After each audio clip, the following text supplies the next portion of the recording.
ఈ వీడియోను మీకు సమర్పిస్తున్నవారు Godavari Krishna cooperative society limited.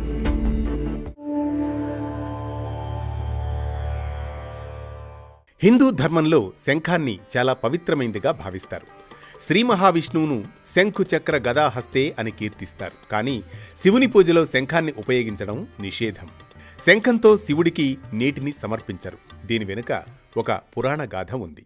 ఓం త్ర్యంబకం యజామహే సుగంధిం పుష్టివర్ధనం ఉర్వారుకమివ బంధనాన్ మృత్యోర్మోక్ష్యమామృతాత్.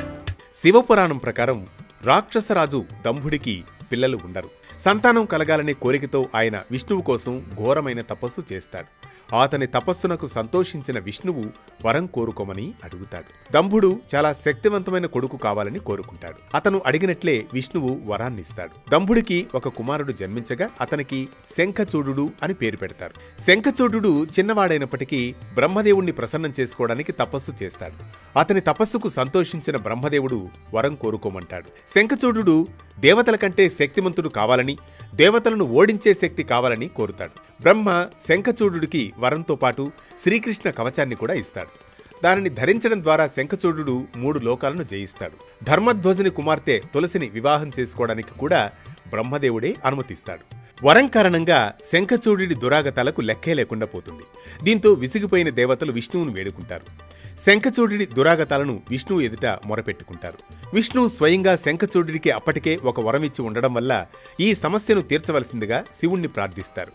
దేవతలను రక్షించడానికి శివుడు అంగీకరిస్తాడు. కానీ శ్రీకృష్ణ కవచం తులసికి తన భర్త పట్ల ఉన్న భక్తి కారణంగా శివుడు కూడా శంఖచూడుణ్ణి ఓడించలేకపోయాడు.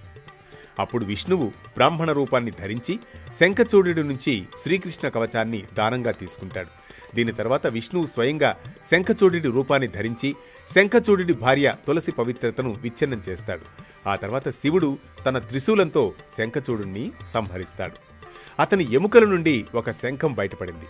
అందుకే శంఖాన్ని పవిత్రమైందిగా భావిస్తారు. కానీ నేరుగా శివుడే శంఖచూడుణ్ణి వధించిన కారణంగా శివుడి పూజలో శంఖం ఉండదు. మరో భక్తి రాగం ధర్మ దీపంతో మళ్లీ కలుద్దాం రేపటి పరమార్థంతో.